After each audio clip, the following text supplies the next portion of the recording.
Hi everyone, मैं समन सिमरन। आज मैं आप सबके साथ शेयर कर रही हूँ गार्लिक चीज़ टोस्ट। तो इसे बनाने के लिए हमें क्या क्या चाहिए। सबसे पहले यहाँ मेरे पास है 4 स्लाइस वाइट ब्रेड। ये मेरे पास है आधा छोटा चम्मच ब्लैक पेपर क्रश यानी कि काली मिर्च का चूरन। और साथ ही साथ यहाँ मेरे पास है 5 लहसुन के कली जिसे मैंने बिल्कुल छोटा छोटा चॉप कर लिया है। और साथ ही साथ यहाँ मेरे पास है 2 बड़े चम्मच सॉल्टेड बटर। आधा छोटा चम्मच मेरे पास है यहाँ पे मिक्स्ड हर्ब। और यहाँ मेरे पास 2 क्यूब है प्रोसेस्ड चीज़ का, जिसे मैंने छोटे छोटे क्यूब्स में कट कर लिया है। तो आइए चलते हैं, रेसिपी को शुरू करेंगे हम। तो सबसे पहले एक मिक्सिंग बाउल ले लें। अब इसमें मैं डाल दूँगी ये बटर। अब इसमें डाल दे चीज़। इसे थोड़ा सा मिक्स कर लें। आप चाहें तो यहाँ पे वाइट बटर का भी यूज़ कर सकते हैं। अगर आप वाइट बटर यूज़ करेंगे तो आप इसमें सॉल्ट डालेंगे। ये देखिए, चीज़ और बटर बिल्कुल अच्छी तरीके से मिक्स हो चुका है। आप चाहें तो यहाँ पे चीज़ स्लाइस का भी यूज़ कर सकते हैं। आप चाहें तो इसमें हरी धनिया का भी यूज़ कर सकते हैं। देखिए, ये अच्छे से मिक्स हो चुका है। तो अब मैं इसमें डाल दूँगी ये लहसुन और काली मिर्च।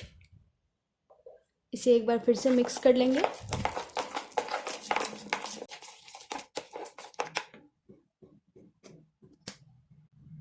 अब इसमें डाल दे ये मिक्स हर्ब। करीब ½ टीस्पून डालेंगे हम इसे।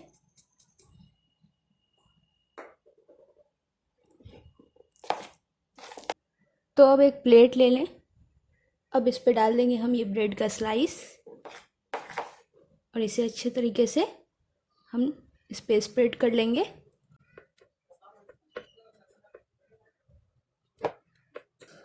देखिए, ये ब्रेड पे बिल्कुल अच्छी तरीके से स्प्रेड हो चुका है। तो अब मैं इस पे एक बार फिर से डाल दूँगी ये मिक्स हर्ब। बहुत अच्छा फ्लेवर आता है इसका। ये देखिए, ब्रेड तैयार है। तो हम बाकियों को भी इसी तरीके से कर लेंगे।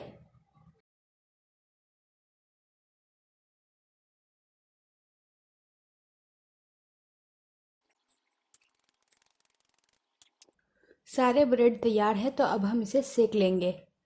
तो सबसे पहले यहाँ मैंने पैन के फ्लेम को ऑन कर लिया है। मैंने फ्लेम को बिल्कुल लो रखा है। इस बात का ध्यान रखें आप, वरना आपके ब्रेड बहुत ज़्यादा अंदर से जल जाएंगे। पैन को मैंने गरम कर लिया है। अब मैं इसमें डाल दूँगी ये बटर।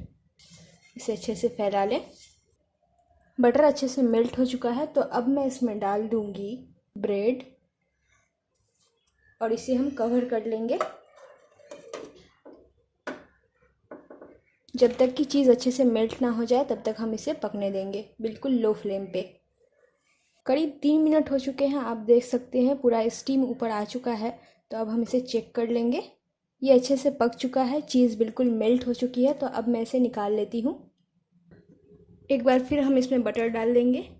बटर मेल्ट हो चुकी है। तो मैं इसमें डाल दूँगी ये ब्रेड। अब मैं इसे कवर कर दूँगी।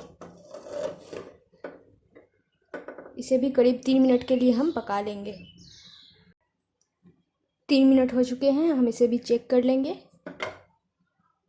वाह, चीज़ मेल्ट हो चुका है। तो मैं इसे निकाल लेती हूँ और बाकियों को भी इसी तरीके से हम सेक लेंगे। मैंने टोस्ट को बना लिया है और इसे सर्व कर लिया है। तो अब मैं आपको इसे कट करके दिखाती हूँ। ये देखिए, ये बिल्कुल अच्छी तरीके से कट हो चुका है। आप देख सकते हैं ये पीछे से भी बहुत अच्छा बनकर तैयार हुआ है। बिल्कुल गोल्डन कलर आया है इसमें। अब मैं आपको इसे दिखाती हूँ तोड़ के। ये देखिए कितना सॉफ्ट बनकर तैयार हुआ है। तो अगर आपको मेरी ये वीडियो अच्छी लगी है, नीचे लाइक करें, शेयर करें और मेरे चैनल को सब्सक्राइब करना ना भूलें। और साथ ही साथ मुझे कमेंट करके बताएं कि आपको मेरी ये रेसिपी कैसी लगी। Thank you.